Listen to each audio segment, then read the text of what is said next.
Приветствую уважаемых подписчиков и гостей канала.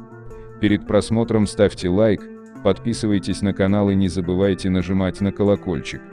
Громкие события вокруг Тариэла Аниани самым непредсказуемым образом подтолкнули его к союзу с недавними оппонентами. При этом прозвучавшие резкие заявления лидеров, по крайней мере, одной из сторон свидетельствуют о том, что создающийся альянс может поколебать гегемонию Шакра. По словам источника, до того как 11 мая в Стамбуле мингрелы собрались своим кругом, их вернувшийся в большую политику предводитель Гела Кардава имел продолжительную беседу с Тариэлом. Собственно говоря, положительные итоги этого разговора и послужили для мингрелов поводом напомнить миру о своем существовании. Еще каких-то пару лет назад казалось невозможным, что Тариэл будет в одной связке с теми, кто последовательно ругал и продолжает ругать Бадри и Тахи, но сегодня эта перспектива выглядит вполне реальной.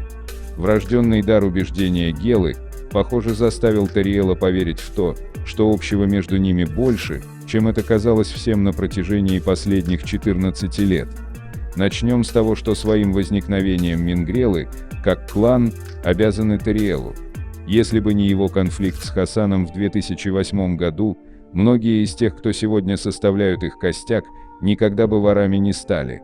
Так, с благословения Хасана, нарушившего непреложное правило не делать подходов во время конфликта, летом 2011 года стараниями Гелы и его тестя Дуяки семью пополнили Маци и Гия Гальский. Создававшиеся под эгидой Мзарилуа и Кардавы сообщества Хасан противопоставил традиционному сухумскому клану Джангвиладзе, равно как возникший в Греции новых, кутаисский клан Дата Себесквирадзе служил противовесом консервативным кутаисцам, ориентированным на Аниани.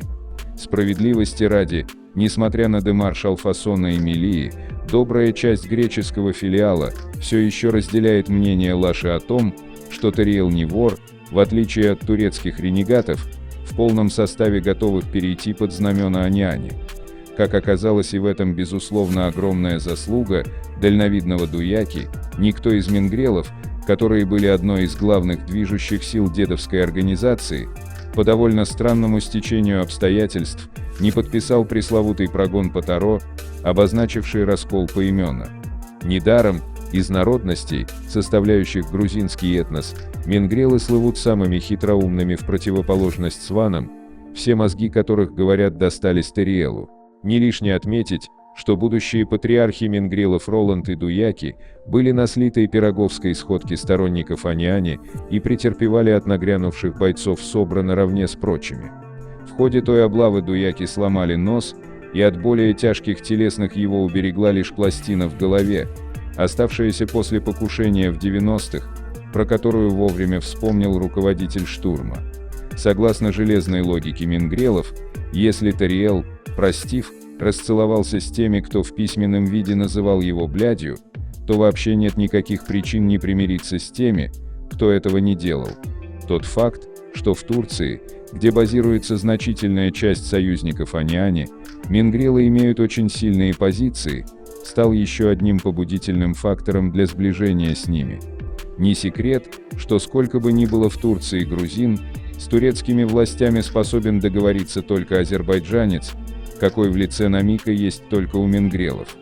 И если Гули держал Кардаву на расстоянии, то с Намиком Гела уже находит общий язык, что делает Гелу в глазах Тариэла еще более ценным приобретением. Мало кто знает, что именно Намик недавно отмазал Цика от грозивших ему неприятностей с турецкой Фемидой, чем сразу расположил к себе добрую половину турецких кутаисцев. В любом случае Тариэл понимает, что Гела, если ему дать поддержку, с его организаторскими способностями и умением зарабатывать деньги, может сыграть хорошую службу. Об этом и не только воспрявшие духом мингрелы перетерли между собой впоследствии. Не считая Миндии, по поводу которого у Гелы и Тариэла полное единодушие, на другой чаше весов их будущей дружбы оказался Бадри. Впервые после убийства Гули масса воров в лице мингрелов осмелилась открыто заявить о том, что к Бадри, которого некоторые СМИ называют наместником Шакра, по-воровски есть вопросы. О том, что Бадри не вор, дедовские пришли к согласию еще в 2011-м. От позора его спасли только домочадцы, на глазах которых на него не стали поднимать руку. Позже в Ереване Шакра заморозил эту тему до тех пор, пока Бадри не освободится, чтобы защищать свою честь непосредственно. Выйдя на свободу в 2018 году, все претензии в свой адрес Бадри до сих предпочитает не замечать.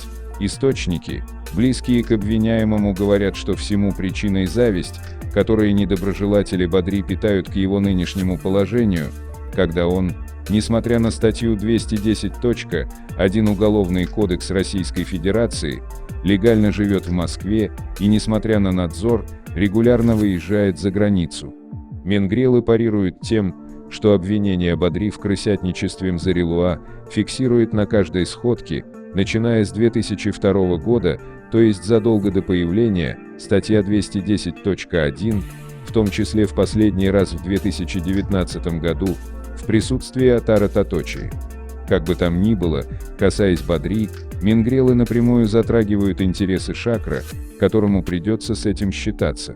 Контуры будущего союза впервые обрисовали Гули и Мераб после того, как Мераб отказался сотрудничать с Бадри против Гули.